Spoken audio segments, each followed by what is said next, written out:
امریکی صدر ٹرمپ نے ایران کے ساتھ معاہدے کو منصفانہ اور اچھا قرار دے دیا. کہا ایران کے ساتھ اعلان کردہ معاہدہ کامیاب ہونا چاہیے. توقع ہے کہ ایران ڈیل کا دوسرا مرحلہ آسان ہوگا. فرانس میں G7 سربراہ اجلاس کے موقع پر امیر قطر شیخ تمیم بن حمد آل ثانی سے ملاقات میں صدر ٹرمپ نے کہا کہ امریکہ کے ایران میں سرمایہ کاری کرنے کی اطلاعات درست نہیں. افواہ کو مضحکہ خیز قرار دیا. کہا وفاقی حکومت جی بی کے عوام کے لیے 100 میگا واٹ شمسی بجلی منصوبے کے تمام تر اخراجات اٹھائے گی. وزیر اعظم شہباز شریف کی منصوبے پر کام کی رفتار تیز اور منصوبہ جلد سے جلد مکمل کرنے کی ہدایت. کہا کہ تمام مراحل میں شفافیت یقینی بنانے کے لیے غیر جانبدار تھرڈ پارٹی ویلیڈیشن کروائی جائے. 100 میگا واٹ شمسی توانائی منصوبے پر جائزہ اجلاس کے دوران بریفنگ میں بتایا گیا کہ بلتستان ڈویژن کی سرکاری عمارتوں کی سولرائزیشن کا یہ منصوبہ اکتوبر 2026 تک مکمل ہوگا.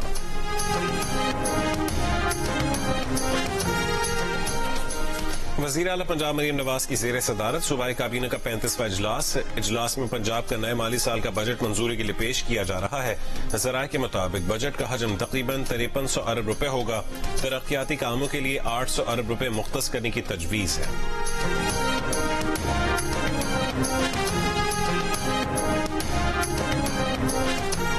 چیئرمین پیپلز پارٹی بلاول بھٹو کو نوید قمر کی جانب سے بجٹ پر بریفنگ. ذرائع کے مطابق بریفنگ میں بتایا گیا کہ پیپلز پارٹی سے جو بجٹ شیئر کیا گیا اور جو بجٹ پیش کیا گیا اس میں فرق ہے.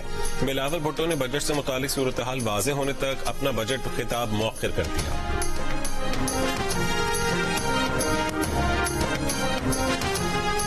شاہ محمود قریشی اور یاسمین راشد سمیت پی ٹی آئی کے قید دیگر رہنماؤں نے قومی مکالمے کی تجویز دے دی.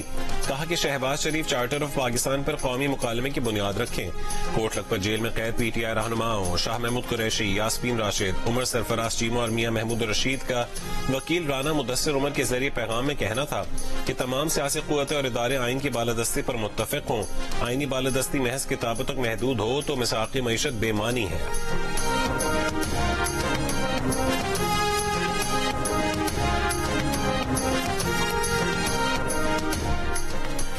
وزیر خزانہ محمد اورنگزیب سے برطانیہ کے پارلیمانی انڈر سیکرٹری ہمیش فالکنر کی ملاقات میں اقتصادی تعاون کے فروغ اور علاقائی صورتحال پر تبادلہ خیال.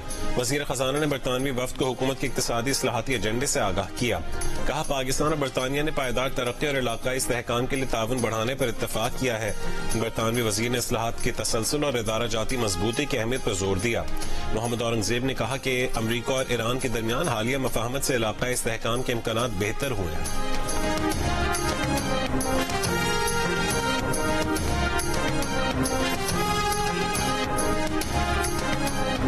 امریکی نائب صدر جے ڈی وینس نے کہا ہے کہ صدر ٹرمپ کا ایران ڈیل کا مسودہ جاری کرنے کا فیصلہ جمعے سے پہلے متوقع ہے. امریکہ ایران مفاہمت کی یادداشت 1.5 صفحے پر مشتمل چھوٹی سی دستاویز ہے. معاہدے کی تفصیلات مزید بات چیت کے دوران طے کی جائیں گی.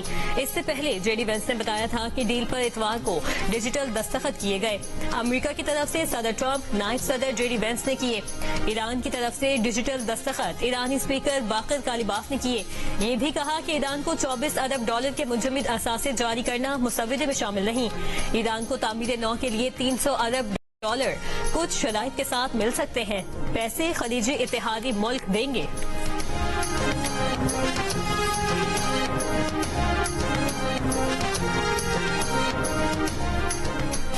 طے پانے والے فریم ورک معاہدے پر عمل درآمد کی ذمہ داری امریکہ پر عائد ہوتی ہے.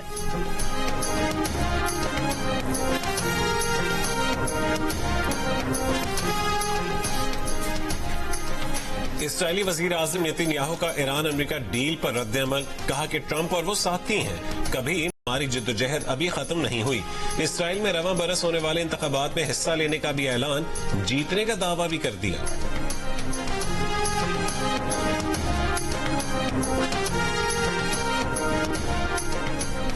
تیسری مسلط کردہ جنگ نے امریکہ کو بے اعتبار اور اسرائیل کے زوال کو مزید تیز کر دیا ہے. ایرانی پاسداران انقلاب کی القدس فورس کے کمانڈر بریگیڈیئر جنرل اسماعیل قانی کا رد عمل. ایرانی مذاکراتی ٹیم کی کارکردگی کو بھی سراہتے ہوئے کہا کہ لبنان کے معاملے پر میدان اور سفارتکاری دونوں نے مزاحمت کے جذبے کا مظاہرہ کیا. فلسطین اور لبنان میں شدید حملوں کے باوجود مزاحمتی گروہوں نے میدان نہیں چھوڑا. حزب اللہ نے 104 روز تک ایران کے شاہنہ بشانہ جد و جہد کی اور اسے ختم نہیں کیا جا سکتا.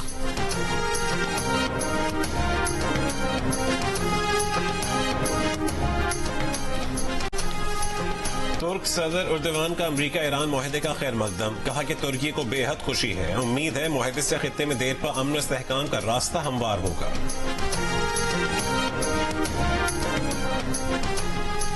حماس کا امریکہ ایران معاہدے کا خیر مقدم، کہا امید ہے معاہدے سے غزہ اور لبنان۔ ایران امریکہ معاہدے کے بعد اسرائیل سے امریکی جنگی جہازوں کی واپسی کے امکانات، اسرائیلی میڈیا کے مطابق ابتدائی مرحلے میں 20 امریکی طیارے ایئرپورٹ سے ہٹائے جانے کا امکان، اسرائیل کے بن گوئر ایئرپورٹ پر 75 امریکی فوجی طیارے پارک ہونے سے مسائل، اسرائیلیوں کو غیر ملکی سفر کرنے میں پریشانی کا سامنا، مختلف ایئر لائنز نے لاکھوں ٹکٹوں کی منسوخی کا شکوہ کیا، اسرائیلی حکام کے مطابق تل ابیب میں بن گورین ایئرپورٹ پر پارکنگ کی کمی سے فضائی آپریشن متاثر، امریکی جنگی جہازوں نے اسرائیلی ایئرپورٹ کو عام مسافروں کے لیے انتہائی محدود کر دیا، اسرائیلی حکام کی مزید امریکی طیارے منتقل کرنے کی کوششیں جاری۔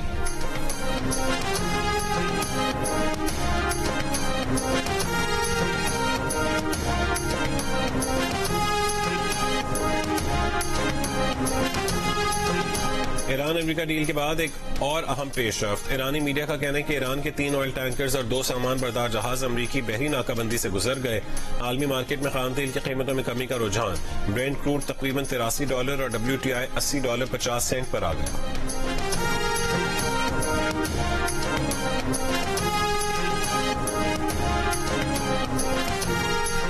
عراق میں ریاستی کنٹرول سے گروہوں کو غیر مسلح کرنے پر اتفاق، امریکی سفارت خانے کا کہنا ہے کہ عراقی وزیر اعظم اور امریکی ایلچی کی ملاقات کے بعد مشترکہ بیان جاری ہوا، عراق کو دہشت گردی سے پاک، محفوظ اور خوشحال ریاست۔ وفاقی وزیر داخلہ محسن نقوی اور امیر جماعت اسلامی حافظ نعیم الرحمان کی منصورہ میں ملاقات، ملک کی مجموعی سیاسی، معاشی اور امن و امان کی صورتحال پر تبادلہ خیال، دونوں رہنماؤں نے ایران امریکہ مفاہمت کو خطے کے استحکام و امن کے لیے خوشائند قرار دیا، محسن نقوی نے کہا ہے کہ وزیر اعظم اور فیلڈ مارشل نے امن کے لیے ناقابل فراموش کردار ادا کیا، حافظ نعیم کا کہنا تھا کہ ایران امریکہ مفاہمت سے متعلق پاکستان کے تاریخی کردار کو ہمیشہ یاد رکھا جائے گا، امیر جماعت اسلامی کا صومالیہ میں پھنسے پاکستانیوں کی فوری اور بحفاظت بازیابی یقینی بنانے کا مطالبہ۔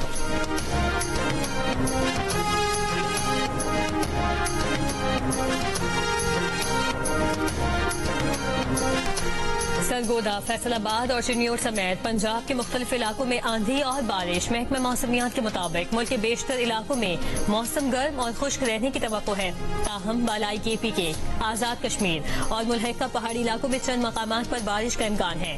پیر کو ملک میں سب سے زیادہ درجہ حرارت نوکنڈی میں 48 ڈگری سینٹی گریڈ ریکارڈ کیا گیا، سبی، دادو 47، دالبدین، جیکوباد 45، بہاولپور 42، پشاور، ملتان، ڈیرہ غازی خان، اٹک، مٹھی 40، اسلام آباد، کوئٹہ 38، لاہور اور گلگت 37، مظفر آباد 36 اور کراچی میں زیادہ سے زیادہ درجہ حرارت 35 ڈگری سینٹی گریڈ ریکارڈ کیا گیا۔ CTD کی اٹک کے قریب کارروائی، فتنہ الخوارج کے 5 دہشت گرد ہلاک، ترجمان CTD کے مطابق دہشت گردوں کی گرفتاری کے لیے چھاپے کے دوران فائرنگ کا تبادلہ ہوا، خودکش جیکٹ، 1 دستی بم، 2 SMG گولیاں اور بارودی مواد برآمد، دہشت گرد پنجاب کے مختلف علاقوں میں حملے کی منصوبہ بندی مکمل کر چکے تھے، وزیر اعظم کا اٹک میں فتنہ الخوارج کی دہشت گردوں کے خلاف کامیاب کارروائی پر خراج تحسین، کہا کہ دہشت گردی کے خلاف جنگ میں سیکورٹی فورسز، پولیس اور CTD کی کامیابیاں حاصل کر رہی ہیں، ملک سے ہر قسم کی دہشت گردی کے مکمل خاتمے کے لیے پرعزم ہے۔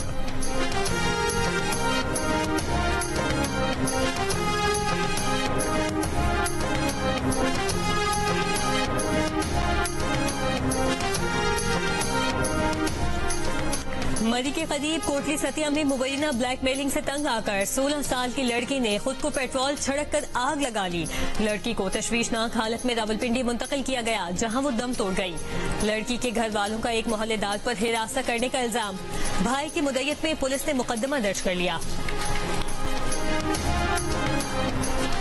منشیات فروشی کی ملزمہ انمول اور پنکی کے موبائل فون سے غیر معمولی ڈیٹا مل گیا، 100 GB سے زیادہ ڈیٹا میں فون سے 75,000 تصاویر، آن لائن ٹرانزیکشنز، کلائنٹ سے رقم وصولی کی بینک سلپس کے اسکرین شاٹس، 13,000 لوگوں کے کانٹیکٹ ریکور کیے گئے، NCCIA سے فورینسک رپورٹ تفتیشی افسر کو موصول ہو گئی۔